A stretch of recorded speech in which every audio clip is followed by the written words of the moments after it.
Vamos a platicar un poco sobre qué es esto del control de las emociones, que para contribuir a nuestro tema de inteligencia. Retomo estos temas porque es algo de lo que me han hablado recurrentemente como parte de sus dificultades a lo largo de su trayecto en prepa en línea. Y bueno, ¿qué es esto del control de las emociones? Pues es la capacidad de percibir los sentimientos propios y los demás para distinguir entre ellos y servirnos de esta información para guiar el pensamiento y la conducta de nosotros mismos. ¿Cómo controlar estas emociones? La gran pregunta es, ¿controlar es igual que evitar? No, de acuerdo a la Universidad de Stanford, las personas que tienden a disimular sus emociones no reprimen sus emociones negativas o su expresión, ¿no? Es decir, por ejemplo, aunque la disimulen, o sea, no demuestren físicamente que están enojados, el ritmo cardíaco, la conducta de su piel, muestran las mismas reacciones fisiológicas. Quiere decir que aunque lo controlemos, esto no es lo mismo que evitarlo. Controlar nuestro enojo, por ejemplo, no es lo mismo que no enojarnos. Sí, supuesto. Hay un modelo de inteligencia de Mayer y Salovey y básicamente lo que dicen es que la inteligencia implica la percepción, la inteligencia emocional, implica la percepción, la valoración y la expresión de la emoción. Esto se nutre de 4 habilidades. Una es la habilidad para identificar la emoción en sus estados físicos, la habilidad para identificar las emociones en otros, sus obras de arte, lenguaje, conducta, la habilidad para expresar emociones adecuadamente y la habilidad para discriminar entre expresiones precisas o imprecisas de las emociones. Quiere decir que es muy importante, conforme nos relacionamos con otras personas, atender a sus expresiones faciales, sus movimientos corporales, el tono de su voz. Todo eso nos lleva a reconocer nuestras emociones, pero también parte de esta inteligencia emocional entonces supone primero la facilitación o la asimilación emocional, que es tener en cuenta que los sentimientos, ¿no? Influyen sobre nuestras acciones y nuestros razonamientos. Entonces es mala idea tomar alguna decisión precipitada en medio de una situación agitada o de enfado. Es mejor tomar un descanso, sentirnos mejor y después tomar cierto tipo de decisiones. La comprensión emocional implica anticipar, pero también pensar en retrospectiva sobre nuestras acciones y los sentimientos de las personas para pensar en sus consecuencias, en las consecuencias de las acciones. Esto es algo que hemos visto a lo largo de nuestras sesiones de habilidades socioemocionales, de nuestros módulos de trabajo, pero es muy importante que lo... La regulación emocional que implica es la capacidad para pensar en nuestros sentimientos positivos y negativos, aprovechando la información para hacerla de utilidad. Implica moderar las emociones negativas para enfatizar las positivas. Explicar el proceso. Este video está inspirado en el libro La inteligencia emocional, en donde Daniel Goleman explica de manera muy precisa cómo es que las emociones están diseñadas para guiarte por la vida y no para dañarte. La mente tiene cierta complejidad, pero décadas de investigación han llegado a la conclusión de que la inteligencia emocional se puede desarrollar, y esto te dará la capacidad de dominar, controlar y manejar tus emociones como mejor te parezca. Cada uno de nosotros tiene dos tipos de mente que habitan nuestro cerebro. Del lado izquierdo tenemos una mente racional y del lado derecho tenemos una mente emocional. Nuestra sociedad se ha concentrado en que lo más importante es el intelecto racional, pero estadísticamente se ha concluido que la inteligencia emocional, o EQ, es más importante para una vida exitosa que el coeficiente intelectual, o IQ. Por esa razón, si queremos ser exitosos en cualquier cosa, es crucialmente importante que nos concentremos en elevar esa inteligencia emocional. ¿Te has preguntado por qué somos tan impulsivos? Antiguamente, cuando la supervivencia física lo era todo, la estructura de nuestro cerebro creció con el modo de actuar antes que pensar. Un modo muy útil en una pelea con otra tribu o cuando te enfrentas con un león hambriento. Pero hoy en día, en pleno siglo XXI, seguimos con esa misma estructura cerebral, en donde sufrimos secuestros emocionales. Estos secuestros emocionales nos llevan a perder el control de nuestra mente racional y nos volvemos esclavos de nuestras emociones. Esto explica que realicemos actos sin sentido, como por ejemplo gritarle como loco a un ser querido por un accidente que cometió. Ya es tiempo de que nos eduquemos emocionalmente, civilicemos nuestro cerebro y lo acostumbremos a pensar antes de actuar. La inteligencia emocional se desarrolla de dos maneras distintas. La primera es estar consciente de tus propias emociones. Esto quiere decir que te vuelvas un observador. De la misma manera que cuando ibas al zoológico de niño, identificabas a los animales, mira, ahí está el tigre, ahí está el oso, ahí está el canguro. Ahora tienes que volverte un explorador de tus emociones e identificarlas cuando aparezcan. Mira, ahí está el enojo, ahí está la frustración, ahí está la alegría. Por más ridículo que suene, esto simplemente significa que tienes que entrenarte a reconocer y etiquetar tus sentimientos y emociones.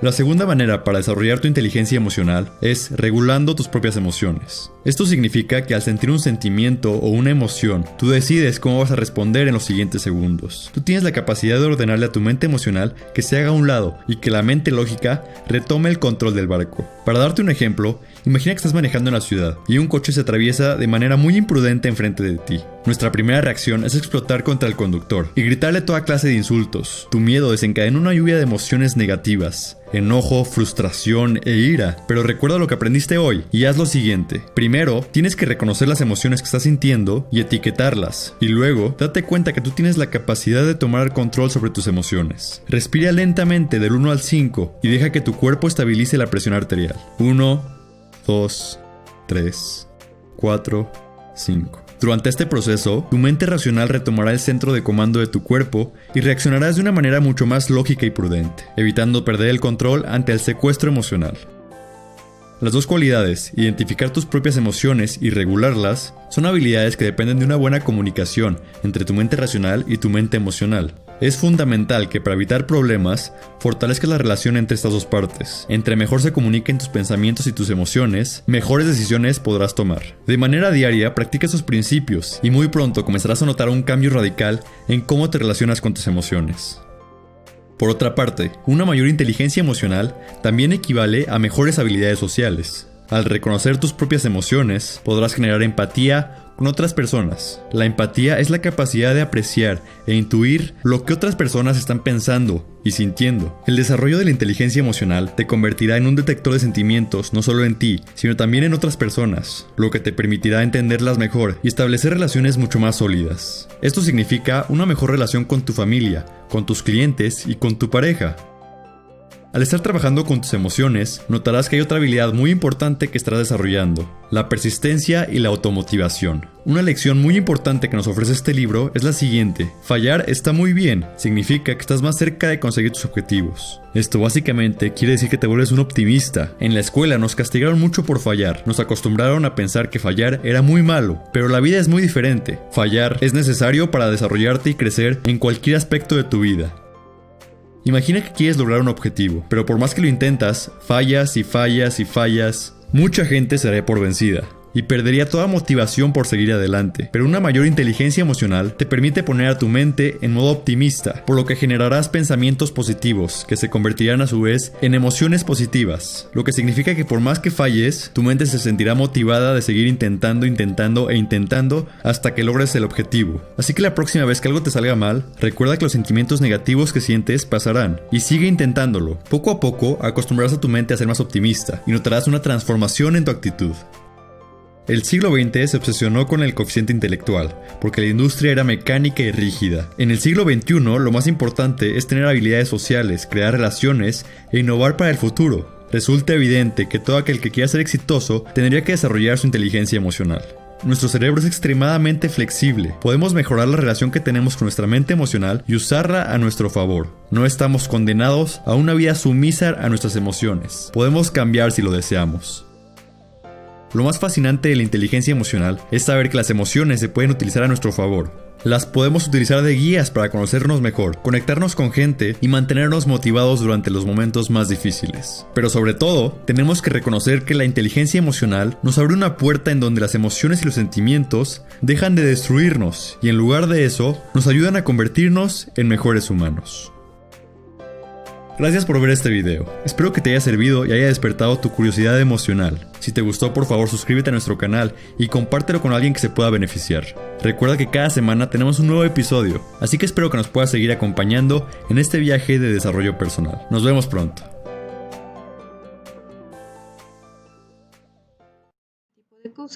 Nosotros estamos emprendiendo estrategias de regulación cognitiva. Y pues bueno, básicamente podemos identificar 9 estrategias de regulación cognitiva. algunas asociadas a emociones negativas, a desajustes emocionales, depresión y ansiedad, y algunas relacionadas a situaciones positivas de autoeficacia y bienestar. Vamos a ver cuáles son las emociones negativas, son estas de la izquierda. El ejemplo claro es la rumiación, que es pensar excesivamente en los sentimientos y pensamientos asociados al evento. A todos nos ha pasado que nos ocurre algo, hacemos algo mal, decimos algo que no nos satisface del todo y estamos constantemente pensando en ese hecho, ¿no? O nos enfadamos con alguien y estamos constantemente pensando en eso, lo estamos repitiendo en nuestra cabeza. Eso se llama rumiación y es algo, por supuesto, que se asocia a un desajuste emocional, puede contribuir a la depresión, a la ansiedad y por supuesto eso no es bueno.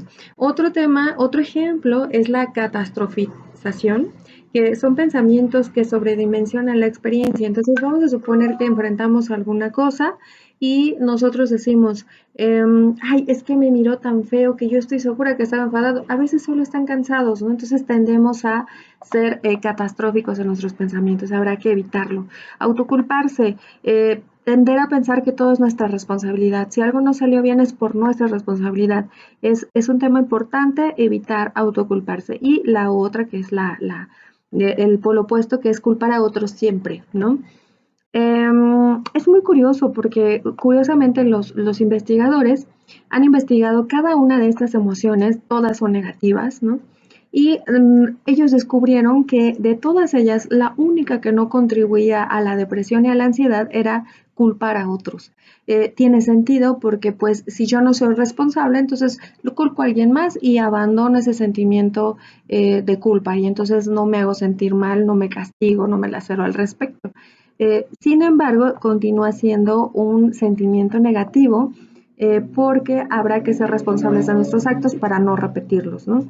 Entonces, todas estas estrategias, todas estas estrategias de regulación cognitiva, esto es que nos ayudan a controlar nuestras emociones, son estrategias que emprendemos después de enfrentar algún episodio emocional, todas son negativas, contribuyen a la ansiedad y a la depresión, ¿no? Algunas instituciones pueden apoyarnos con programas de corte cognitivo para la prevención y tratamiento de este tipo de episodios emocionales y ayudarnos con el desarrollo de estrategias positivas, ¿no? Y de esa manera reducir el impacto emocional de estas situaciones emocionales. Y de la parte derecha podemos ver algunas estrategias de regulación cognitiva que son positivas y que contribuyen a nuestro bienestar. Una es poner en perspectiva, comparar con otro acontecimiento para disminuir el impacto emocional. Entonces, vamos a suponer que hemos tenido un accidente en el auto y pues nos sentimos muy asustados al respecto, pero luego lo pensamos un poco y recordamos que antes hemos tenido un accidente y que no ha pasado más que lo que ya sucedió, es decir, tendremos que reparar el vehículo, mejorarnos en salud tal vez, ¿no? Si hicimos daño a otros, tendremos que hacernos responsables, pero pues bueno, podemos hacer uso de estas estrategias para compararlo y ver que tal vez la situación no sea tan mala como en otro, como podría serlo, ¿no? Digamos. La aceptación.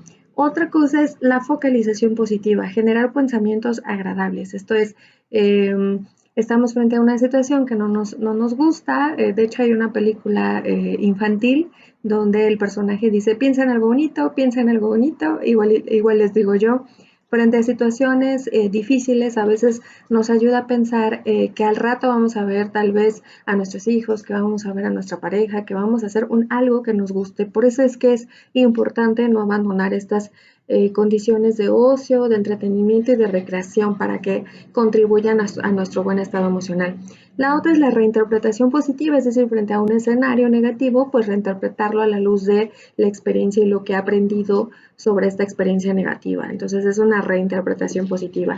Otra es la refocalización en los planes, pensar qué hacer para solucionar el problema, es decir, ya pasó, ya está aquí, ahora pensemos cómo solucionarlo, no nos detengamos a pensar en qué sucedió y en lamentarnos todo el tiempo por ello. Pensemos qué es lo que sí podemos hacer para solucionarlo.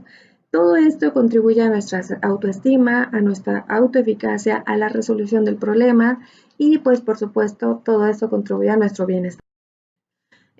Estas son algunas de las fuentes para la creación de este recurso de apoyo y recuerden que cuentan conmigo en el proceso. Gracias.